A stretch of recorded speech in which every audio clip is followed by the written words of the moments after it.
Hello, Lizzie here from Lizzy Curtis Designs, and today I'm going to show you how to make Demi. And Demi is an asymmetrical jar wrap, which is this little fella here. I've made it very spring-like, as you can tell, because I just love daffodils. I love it. The first bunches of the season come straight into my house as quickly as possible. So I thought it'd be nice to make a jar wrap. Now you might think, oh well, yeah, but I like my vases. I like how they look. I like the way they look on the side, they match my decor, all that sort of thing. Well, if you're not so lucky, you might have to put your flowers in the only available glass jar you might have, which is perhaps a jam jar or a pickle jar, something that you've bought from the supermarket, you've used it, you've washed it out, ready to put out for our collection services. And actually you could make good use of it, because underneath here is a marmalade jar. It doesn't have to be a marmalade jar, it can be anything you like, but it's meant to cover, the wrap is meant to cover whatever jar you have decided to use, and I think it looks amazing. So if we were to take it out, I think it's probably best to take the jar out. Let me see if I can do that. Obviously these are faux daffodils, because it's not quite that time of year yet, but this is just your regular jam jar, regular size. I can't remember what the quantity is, but it's just a regular size, and of course it's perfectly adequate, but it doesn't look very nice. So the idea is that we make it a wrap. Can you see how that looks as asymmetrical? Actually, let me just do it like this, and then you'll be able to see what it looks like. And then you could just pop your jar inside and actually make it far more beautiful. I think I've moved my flowers around now, but there we are. You can see the sort of effect you can have, and it's really pretty. Now of course I've used applique daffodils, but you could, if you've got other applique designs, put those on there to match all throughout the year. You can make it bigger, you can make it smaller. I give you the bare essentials to create the asymmetrical wrap with the applique for the 3 different size daffodils, because we've got a little one here, we've got a medium sized one here, and we've got a bigger one here. I mean, to be honest, you could have all little ones going round. I've just used the 3 sizes. You might want to squeeze another one in. You might, I don't know, the world is your oyster, as they say, because I've given you the tools. Now it's up to you to decide how you're going to do it. You can do it exactly like me, or you can make it your own. So I'm going to put Demi on the back shelf there and hope that I don't lose anything on the way. So let's just pop her back there and hope that it's stable. I don't know if it will. Let's see. Let's hope it doesn't fall, because that will make such a clatter. Stay. I think it looks a bit wonky on there. That's because of my quilt. Yeah. Let's just, maybe that's a bit better. That's a bit better. So never mind. So let's have a quick look on the overhead here, and you can see this is what the pattern will look like when you download it from the website or from the members page, if you are one of my lovely sewing members. Tells you on the front what you would need to actually purchase to actually make Demi. Beautiful picture of Demi in the garden with the daffodils in. You can see what it looks like, and then obviously as we go through you can see we've got the jam jar there, and you can see what it looks like with the wrap. It makes such a huge difference. So obviously you also get, right at the back here, you also get all of the applique shapes that you need in the 3 different sizes, so large, medium and small. So you've got everything that you need to make Demi, and that's the pattern you need to look for if you're looking for it on the website. And if you're seeing this on YouTube, then go to my website www.lizzycurtis.com and search Demi, D-E-M-I, or Demi, as some might say. So never mind, so we're going to show you how to make it now. It's actually a really nice easy make. So if we stay on the overhead, and I'll bring my fabrics in.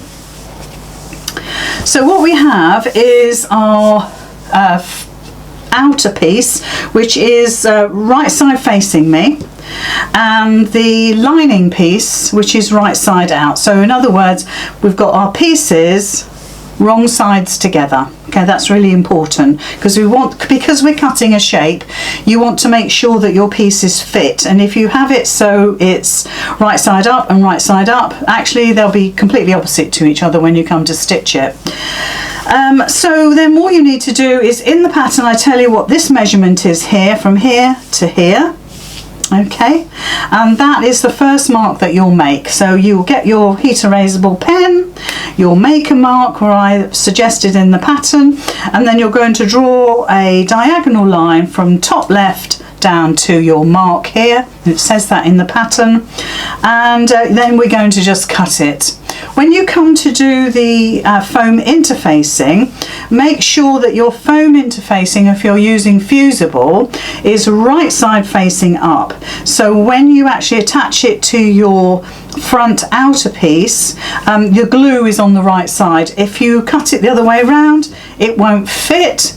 It'll fit the lining, but it won't fit the front outer. So you want to bear that in mind. Plus mine has been cut down by 1/4 inch all the way around. And you can trim that as you go, or you can cut out the rectangle as in the pattern and then use your measurements to cut this down as well.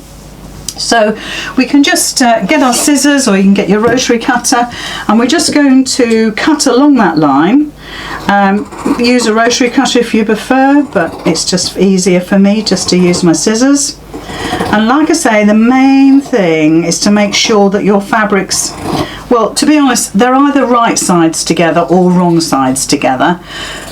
If you do it right sides together, you might find that your angle is the other way round, so your wrap will actually fold the other way, which is, it doesn't matter, but it's just something to bear in mind if you do it the other way round. Okay, so there's always a reason why I say these things. I've also marked in here and here, as you can see on my outer front fabric, a measurement, and this is where you might want to start placing your daffodils. So that's sort of the key piece really. So we'll take the lining away for the moment, pop that to one side. We don't need to put our foam interfacing on just yet. We're just going to place our daffodils down and we're going to iron them in place. Now the technique that we've used is to use Bonder web, steamer seam, heat and bond. I've used heat and bond in this case, to actually trace the designs out on the paper side of the fusible webbing, cut them out roughly, put them onto your fabric, paper side uppermost, so the glue side is on the wrong side of the fabric, and then cut them out. I've covered this technique so many times now, so if you're not sure what I'm talking about, please go back and have a look at any of the designs that I've done where there's applique, because usually I go into quite good detail, but this is such a simple design. So we've got the 3 different sizes on my mat here, so I think all you need to do is to peel the backings off. Now you'll notice that I've labelled these. All of these are the large pieces, these are all the medium pieces. You can see I've labelled them. The only ones I haven't labelled are the small pieces, because it's pretty obvious that's the only one that's left, so it must be the small. So we're just going to start building up our design. I'm not going to iron anything just yet. I'm just going to pop that on my mat so we can see quite clearly how these actually piece together. Now the fatter side of the leaf goes out, and in each of the pattern sheets you've got a copy of the daffodil, so you can see how the shapes work. So I don't sort of leave you to it, I do hold your hand. Now with Bonder web it's quite nice because it actually peels off really easily. So don't forget you've got a 1/4 inch seam allowance on that bottom edge there, and if you want to you could draw that in just to guide you, but I don't think that's all that necessary. But we're going to pop our leaves down, and I've sort of put the end of the leaf up to that line. When you see the wrap finished, you'll see that this short end wraps around and overlaps this by a couple of inches, so we don't want to go right up to that edge there.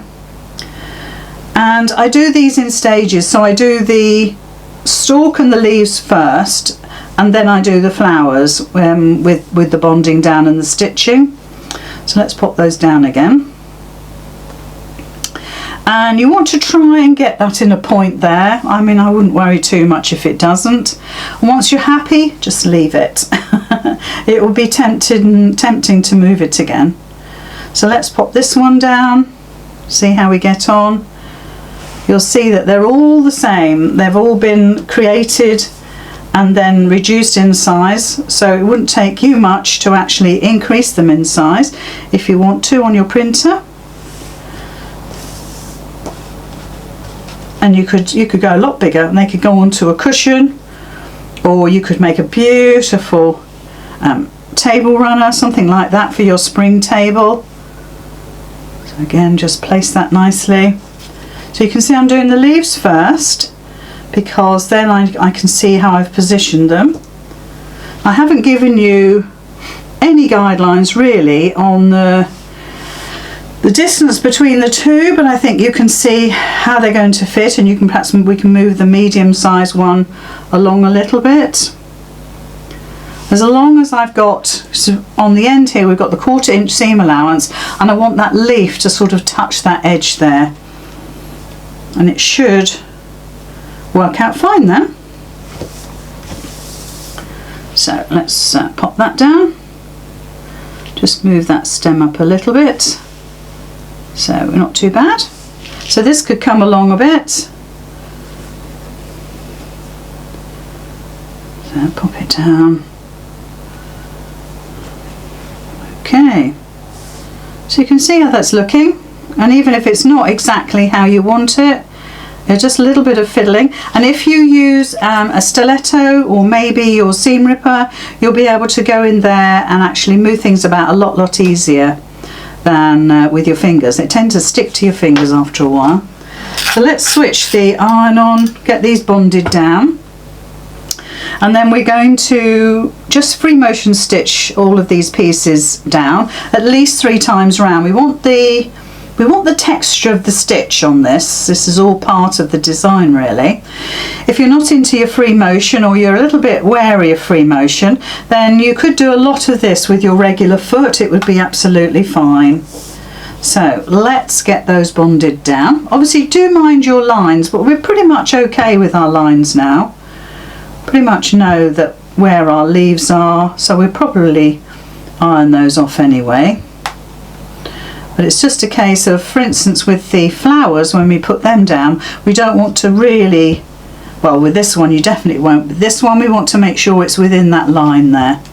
So I might as well take that one off. It always makes such a huge difference when you take the pen marks off. Right, let's make sure they're bonded. Now the thing about, and I learnt this the other day from our Kath, had no idea that with heat and bond particularly, if you reheat, for instance, if you stick these down and they don't feel quite right to you, they're not quite in the right place, with heat and bond, if you re-iron it, loosen up the glue, heat the glue up, you can actually peel these off again, which actually is incredibly useful. I wish I'd known that many years ago, for lots of reasons.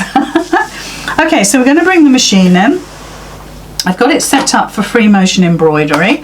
Just need to change from my cream thread to a green thread, and you could go, you know, really sort of matchy, or you could go sort of something a little bit darker or something a little bit lighter. I think there's a potential to do all sorts with these, like any applique, but don't do black. I know black is quite traditional, but I think it's a little harsh, especially if you're doing a sort of a nice summery design. So let's get this machine threaded up. Sorry for licking my fingers. And now I'm using a closed toe foot, so it doesn't catch on the edges of my design. There's lots of reasons on what sort of feet you should use for these things, but a closed toe is really good for certain things. I'm doing a workshop in January to actually cover free motion embroidery, so you might want to be interested in that. I've dropped my feed dogs. I haven't worried about my stitch length or anything like that. And then we're good to go, really. I do suggest you do practice a little bit before you start stitching, just to see how you go.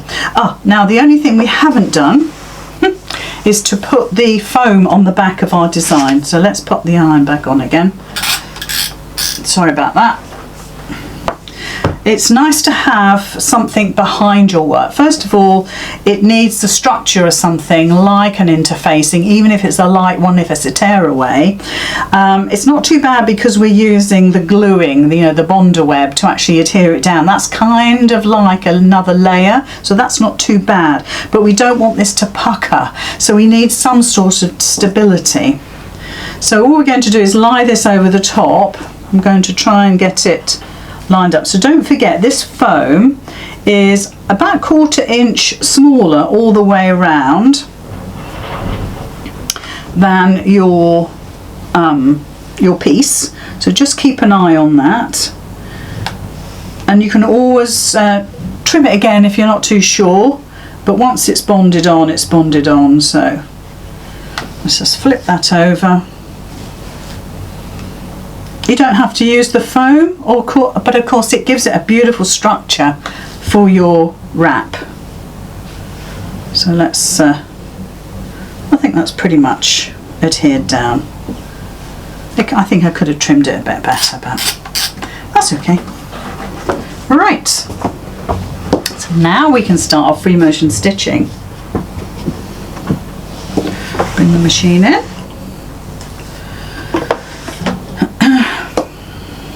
All my tools there, get those out of the way.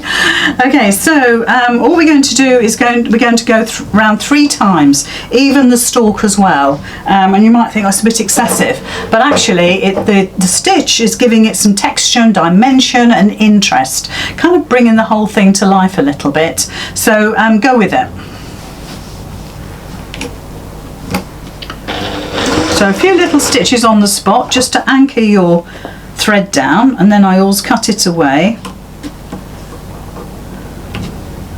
So cut that loose end of the thread off, and then let's go. Just relax.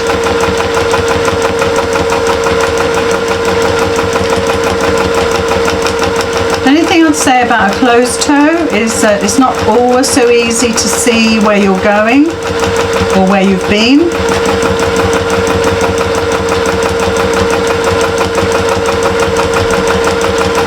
But the closed toe means that you're not catching any of the edges or points of your fabric. Sometimes they just don't glue down like you'd like them to.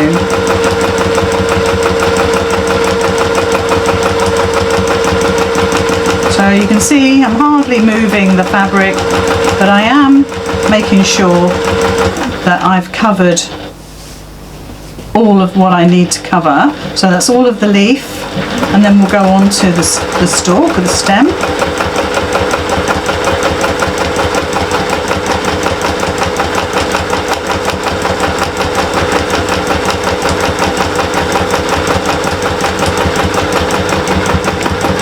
Once you've mastered free motion, you'll find it a very useful technique or tool to have.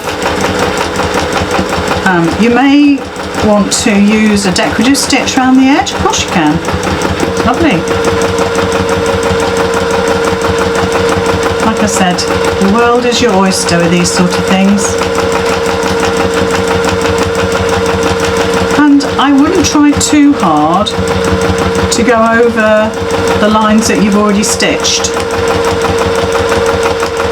It will drive you crackers. So just do your thing. So even the stem here, the stalk, I'm doing 3 times. You might think it's a little excessive, but it's a green thread, it's green fabric. Works fine. Do less if you think it's too much. I'm using a size 12 needle. It's a top stitch needle. I find that to work very well. but you might find that you need a metallic needle, or just a universal needle is fine. The one thing I do say is put a brand new needle in your machine when you're going to do applique. Like I say, I'm doing a workshop on the 14th of January 2024. So if you're interested in learning a little bit more about applique, join me then. It's going to be fun. I've got lots of things for you to do. We start off with drawing. Yeah, I know.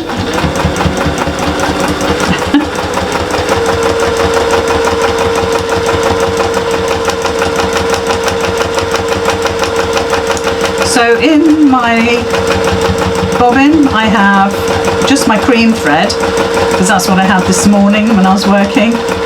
But you could use a matching green thread or a matching yellow thread. I would just use your regular thread.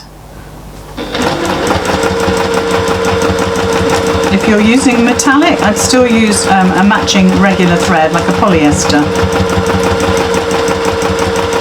Polyester threads are sensational. They're not like they used to be. They're quality. And I don't particularly, personally, get on so well with cotton thread. I do prefer my polyester. Yeah. Shock horror.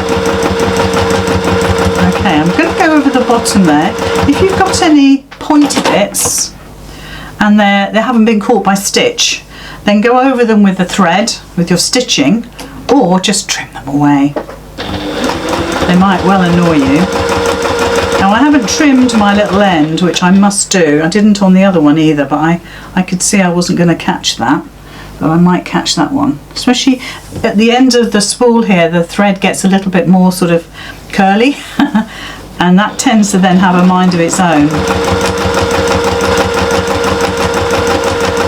So, last one. Now, the idea of going around 3 times gives you this kind of sketchy look.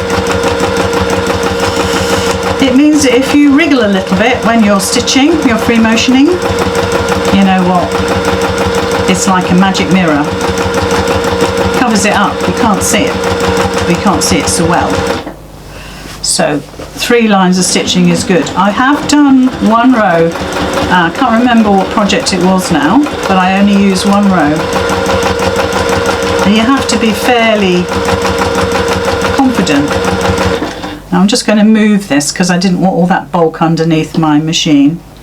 So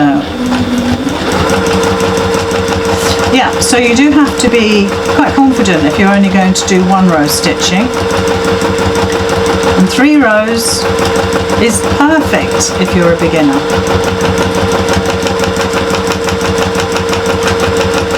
Okay. Let's do the stalk and then we're done. Now I'm going backwards a lot here.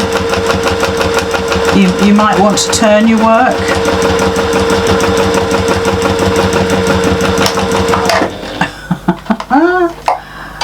Stay there. Right, that's it. We've done 3 rows around all of our leaves and stems. So have a look on the overhead. Looks amazing, looks amazing. Really nice and neat. I'm just going to give it another iron. And we need to put our flowers on. So let's bring those in. Let's just move that a little bit more. Okay, I'm just going to give this another little iron. If you're using white, like I have done on the back here, this is actually a white on white fabric. You could just use a plain white fabric, it'd be lovely. Egyptian cotton is perfect for this. Just be careful of your iron and use perhaps something over the top of this so it doesn't leave any marks. This is a brand new iron, so it's nice and clean at the moment, but that won't necessarily last. Okay, so let's put our big flowers on now. So let me get those pieces in so that you can see that they're all got the L on them, so I know that they are the big flowers. Now then, also you'll notice when you cut these flowers out, one end of the flower has a bit of a flat end, and obviously the other end is a point. Now with the flat end, I want you to have a quick look. I have cut it into a point here, and the reason for that is actually going to the middle of the flower, and I know that that denotes the middle where it's got the flat end, and I've cut it into a point. So it might not be something that's important to you, but for me, I know that now is the flat end that I'm putting down. So just keep an eye on it to make sure it is. I don't think it's going to make a huge amount of difference. Now this is where you might want to bring in your picture. You've got, for each size, let's bring the small one in. For each size you have got a layout, so you know where those petals go and how they look, especially that centre part there. So keep an eye on that. But don't iron anything down until you're 100% sure that you're happy. And now can you see also where I have placed the centre of my flower? It is actually about a ½ inch up from the stem, from the stalk. And that gives you the height that you need. Plus it cuts down on some of the bulk in the centre there, so you might want to overlap these so it looks like that. Doesn't have to be absolutely perfect, but I think that looks fine. So let's just move on to the medium one.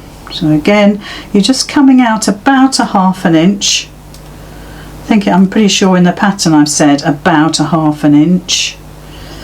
It's not crucial, but you don't want to stick it on top of that stem, because then you lose all of that stem, and that is actually a good size for this. Daffodils are very leggy, so you want to have that sort of feel that it's a leggy daffodil you've got. Okay. Like I say, you can overlap them, you can change them. Let's get all my bits of backing paper there.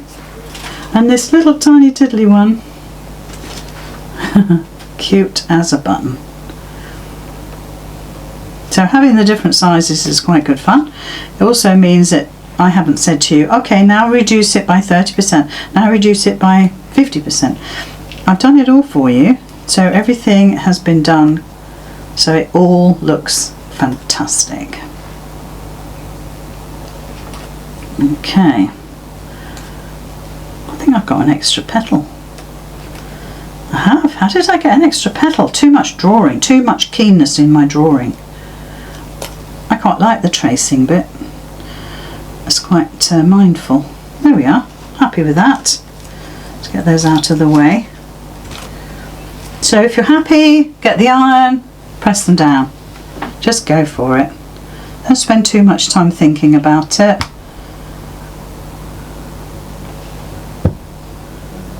Okay. Let's go over them again. And you just want to dab like this. You don't want to move your iron unless you know they're completely stuck. And by moving your iron, it's not going to affect them in any way. Okay, so we're going to stitch these on next, and then we'll go ahead and do the centres. So let's move those out of the way, get them in the bin. So I'm going to keep the cream thread on the bottom of my machine and in the bobbin, but I'm going to bring it in a palish sort of yellow. When we come to stitch the centre, it's a bit of it's a brighter yellow, and then you stitch the stamens. Now the stamens are in the pattern, merely as a guide really as to what sort of size you're aiming at. They're not meant for you to trace and cut out. They would be such scrappy bits of fabric, they'd fall apart.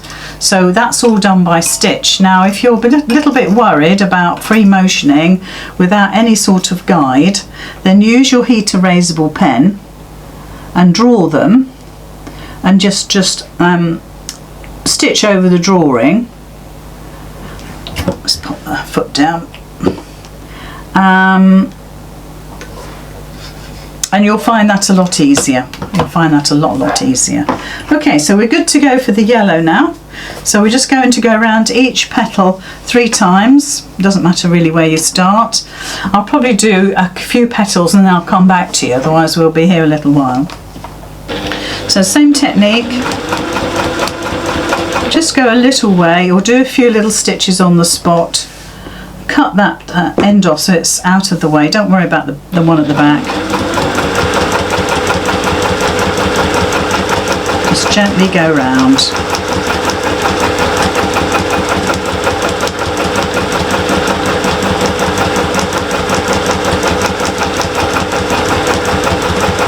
So when you finish in the centre, just move on to the next petal. You can move the fabric if you think that's easier for you.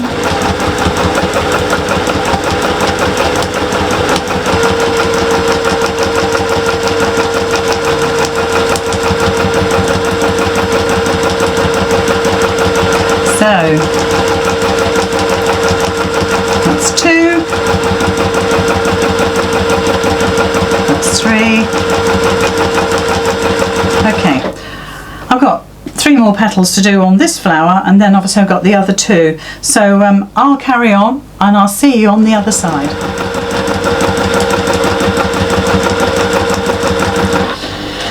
Right, I'm just on the last petal now.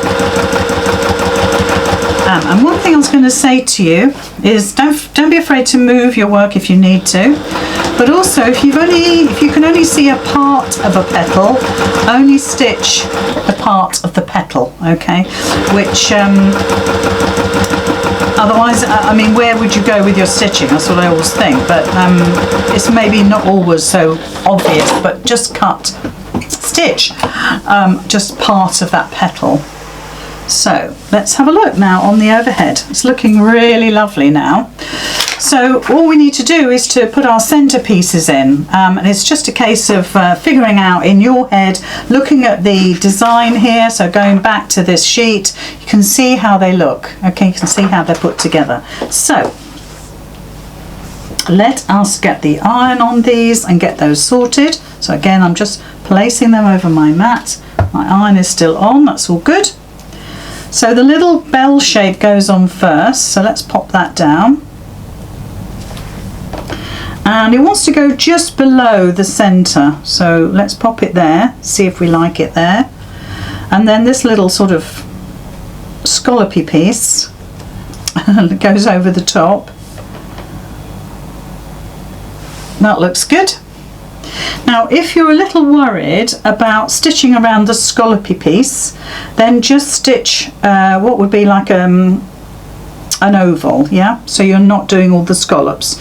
It's not so difficult, but that might just be too much for you. So just do an oval, or no stitching at all, but it does look quite nice with the stitching. So there's our large and our medium. So now we've got a lovely little tiny one. It's not so tiny, but, and just make sure that the curved end is just below the centre of your flower.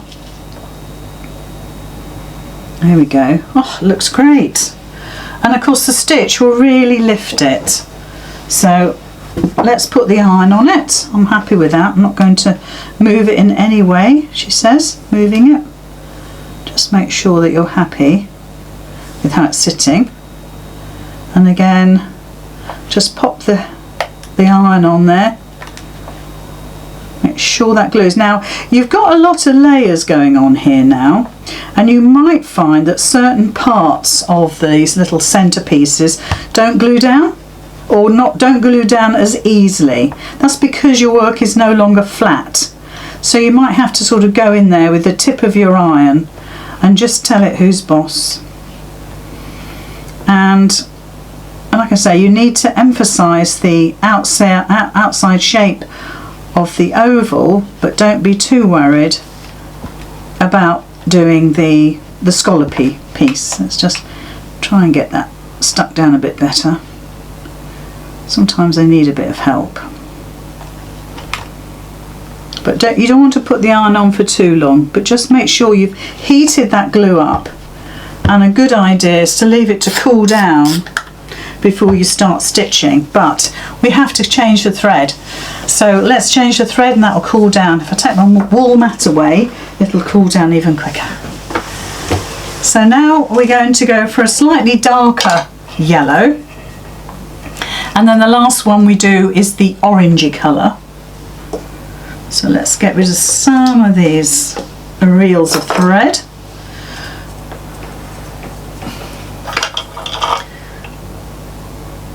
And of course, like I said before, you can use like a metallic thread would look really lovely. But you might not get on with a metallic thread. I don't know why all my threads seem to be curly today. Excuse me for licking my fingers. I don't like that, but needs must. Needs must. So this is the slightly darker yellow. So it's a darker yellow than the petals. You want to make the difference. You want to see the difference between the two, because the centre petals are quite different, and of course they can be quite a vibrant colour in the centre. So we're not trying to do that so much, but just make them pop a little bit. So if I get my needle threaded, there we go. I have got a needle threader, but I don't know how it works. I've used it a few times, but I'm giving up now. Okay, so we're going to do that's the centre flowers here, and this is where, now let me hold it up to the side here so you can see. I'll get my little pointy. So you can see the scalloped edges of the flower there, yeah? So when you stitch this lower part, you're starting here or here, and you're going round and round again and round again. You're not going across here. You're just going in this sort of horseshoe shape. This is all stuck down, and this is the shape that you want to emphasize. I mean, where would you go with your stitch? I don't know, but you would start here, go round and back on yourself and back on yourself, and that would be your horseshoe shape for that bottom part. Of course you can stitch all these down individually. You don't have to do what I've done. You don't have to layer them up. Sometimes it saves a bit of time, but it's up to you. So a few stitches on the spot. I'm just going to get rid of my thread. I've still got a little bit there, but I'll ignore it. Oh, there it is. I've just got the end of it. That's it. Okay. So let's just go around each one. Well, what I'll do is I'll do the little horseshoe shape, and then I'll go on to the centre petal, and then I'll go back and do the other two, and then I'll come back to you when they're all done. So when we get to this stage, we've done 3 rows around that bottom part here, that bit there. So I'm just going to hop across. I'm not going to break the threads or anything, it's just not worth it. So I'm just going to hop across to the oval that's scalloped, and then I'm just going to try and work around the shape of that. But like I said before, if that's too much for you, then please just draw yourself an oval with your pen and follow that. It's not so easy to see this because of the colours, but get a good light on your work and that will really help. So I'm trying to follow the scallops fairly well. And again, you might want to reduce the amount of times you go around and maybe only go around twice. And if you want to get to a certain point, if you're not sure, can't see it very well with the light, then move it so you can see, get a really good light on this. It makes such a difference.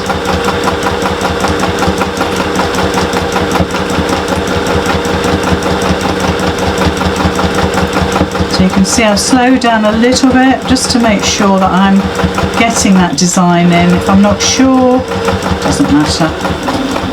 Okay, so that's 3 times. I'll show you in a sec. Now what I also want to do is just do a little, like a, not a crescent, but let me do it and then I'll show you. But just 3 lines of stitch, and that will give the trumpet part of your flower a little bit of interest. So let me show you that at the front there, at the side I mean. So I've gone around the scallop and I've just done that little arc there, and then we'll put the stamens in coming from the scalloped edge last. But I'll go ahead and do the other 2 and I'll come back to you when they're done. So I have completed the little trumpet parts. I've actually stitched the stamens in the small one and the middle-sized one. I'm going to show you how to stitch those stamens into the larger size daffodil. I thought it might be easier to see. So really what you want to do is start just from where you stitched on the scallop. So if I pick it up and show you, so where your stitching is on here, I suggest your stamens should start from there and kind of go above your work, so they're coming out, coming back and then coming out again. I'll show you and I'll talk to you as I'm doing it what exactly I am doing, because this is something that you would need to do kind of freestyle. So I'm just going to move that around so it's better for me. So I'm going to start off with a couple of little stitches again just to anchor my thread and then get rid of the thread. I'm just going to cut it, put my foot down. So now we're just going to do 3 rows, out, in, out, and when we come to the out bit, then that's where we just sort of go on the spot. What you want to do is create something that looks like a bulrush. So if you've got that in your head, you've got an idea, you got a little bit of a diagram in your patterns there. So I'm just going to come out, go back, come out, and do this sort of bulrushy sort of effect at the top. So you're going over a few times, you're coming back, just hopping across a bit, and you're going at a bit of an angle, so you're going out, back in, out, and you're just doing your little sort of bulrush effect at the top, and that's all you need to do. You can do 3 if you want to. So that's the sort of effect that you're trying to achieve of the stamens coming out. Okay, so now we have completed the front of our design, and you could actually, I'm just changing my thread, you could actually quilt this if you wanted to. I don't think it's all that necessary, but it might be something that you want to do. So I've just got to take my free motion foot off and put my regular foot on. We're going to put our front piece that we've just created onto the back piece that we cut out earlier, if you remember, the green backing.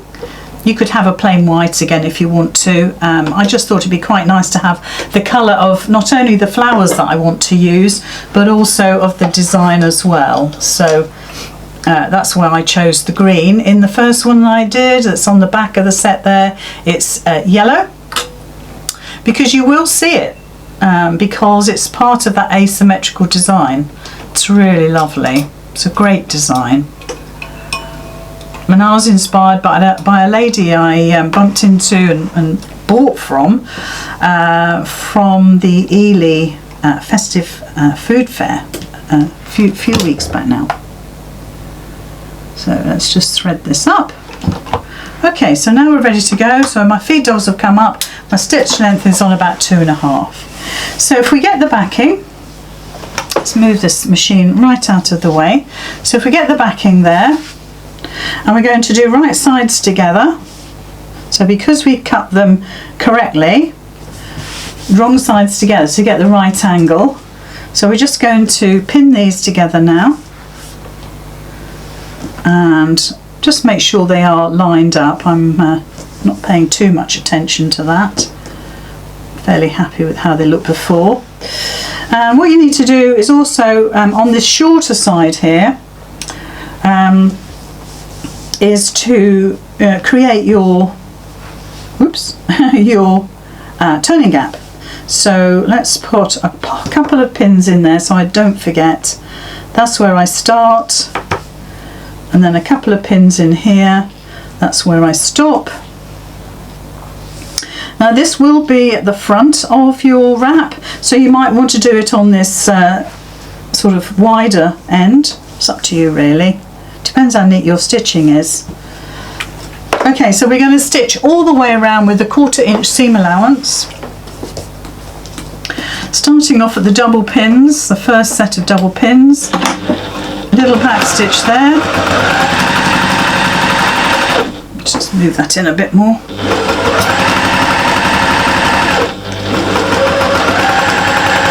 Because there's no foam on the corners, because obviously we cut that foam a 1/4 inch smaller, it really helps with the bulk. So just making sure I'm catching everything. I will check the other side before I turn through.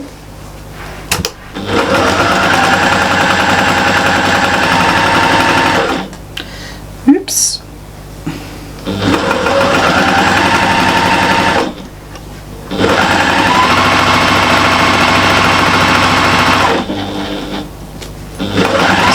You'll make a lot of these. I think also you could think of other ways of creating the fabric. So instead of applique, maybe you could do some patchwork, even if it's just little mini squares. It wants to be fairly small. So let's just, I just want to check the other side. Yeah, I'm happy with all of that. It looks great. So we're just going to trim our corners just to take some of that bulk away, although it's not too bad because there's no foam, but we'll still do it anyway. And then we can just turn it through. Before we turn it through, I'm just going to run the iron over my piece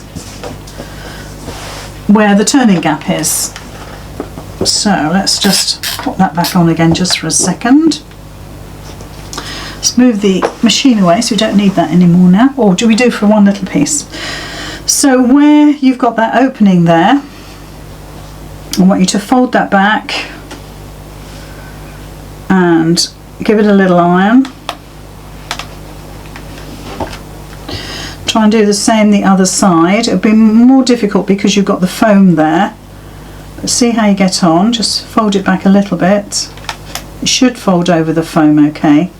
But you just need enough to give it a little bit of memory that that's where you want to stitch. So let's turn it through.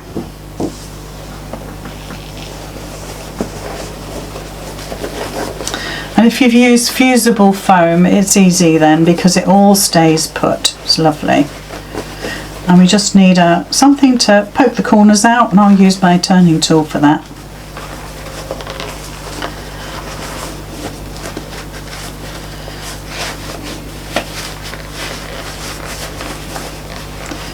You spent all that time ironing it and then you wreck it by turning it through.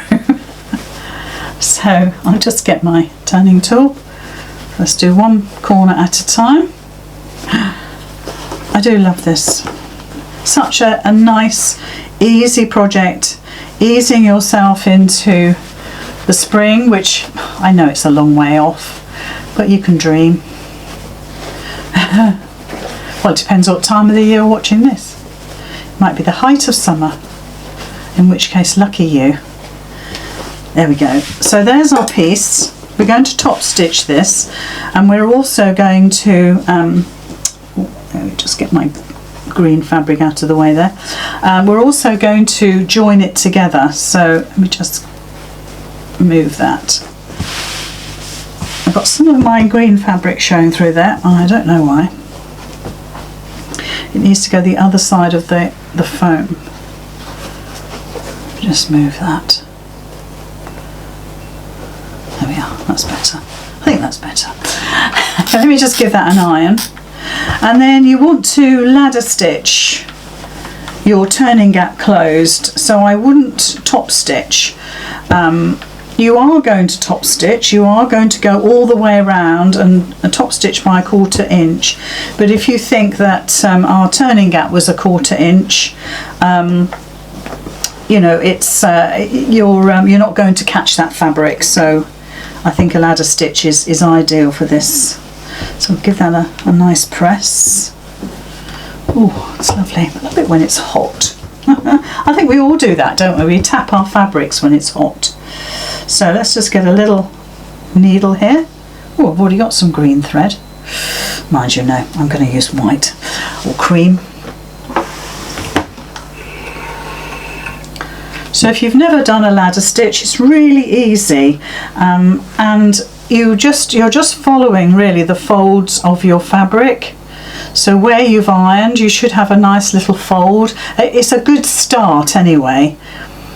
So you're stitching really along the fold so you don't see it. So just a little knot. So the first stitch will be coming up through the fold of the fabric. I knew I hadn't knotted that. Let's do another knot. There we are, that's better now. So you're coming up through the fold and then you're hopping across to the green, going along the fold and then hopping across to the white along that fold. If you haven't got a fold, imagine where that 1/4 inch fold line would be. Hop across to the green. Just take your needle along the fold again. Hop across to the white. It's fighting me today. Well, it would, wouldn't it? Of course it would. And so by doing this, you're getting a ladder with your stitches, and I'm not necessarily pulling them up tight. And you want fairly small stitches. I'm doing this quickly to make sure we finish our project. So maybe I would do maybe 1/8 of an inch. I'm doing about 1/4 inch here. So you're just running backwards and forwards.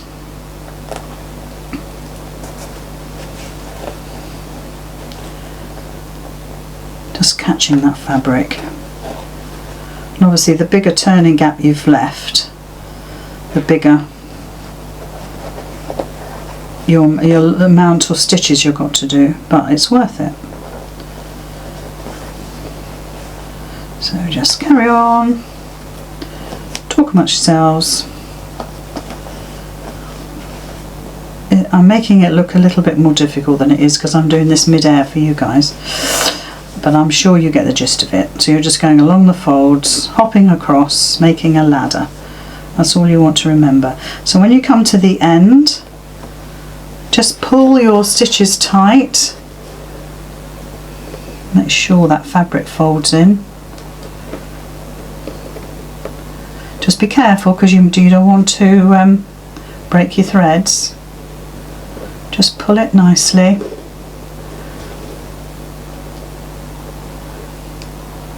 There, that's better. There we go. And then just do a couple of little back stitches just to secure your thread. There we go. Okay, great. So now what we're going to do is top stitch all the way around. Put your stitch length on 3, and it's about 1/4 inch.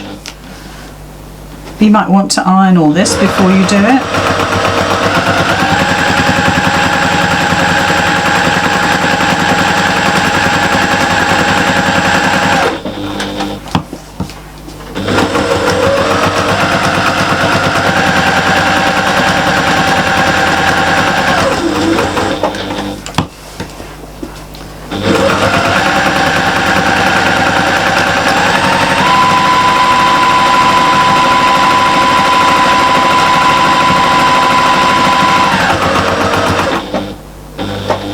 So when you come back to where you started, You don't want a lot of back stitching, you just want to go over the first few threads, the first few stitches I should say, of your project. So let me just get that a little neater.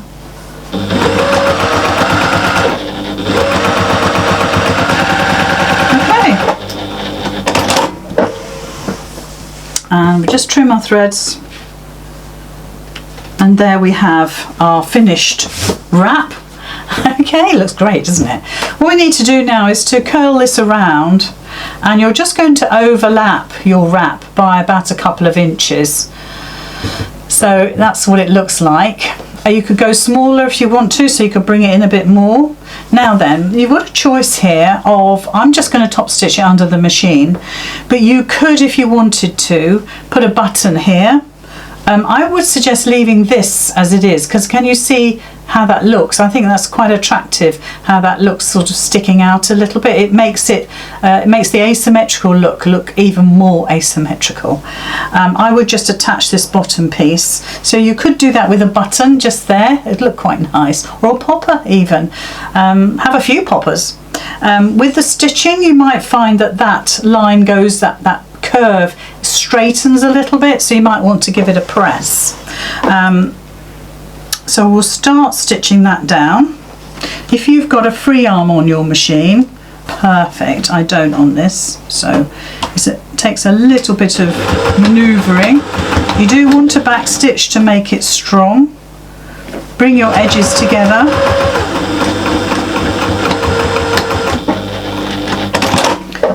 And that creates your wrap. So let's just trim those threads. And that one there. Great. Give it a press again, so it's nice and neat. You've been scrunching it around a little bit, and you can. That green looks really nice, doesn't it? It really looks nice. And that is your wrap completed. So let's bring the original one back in.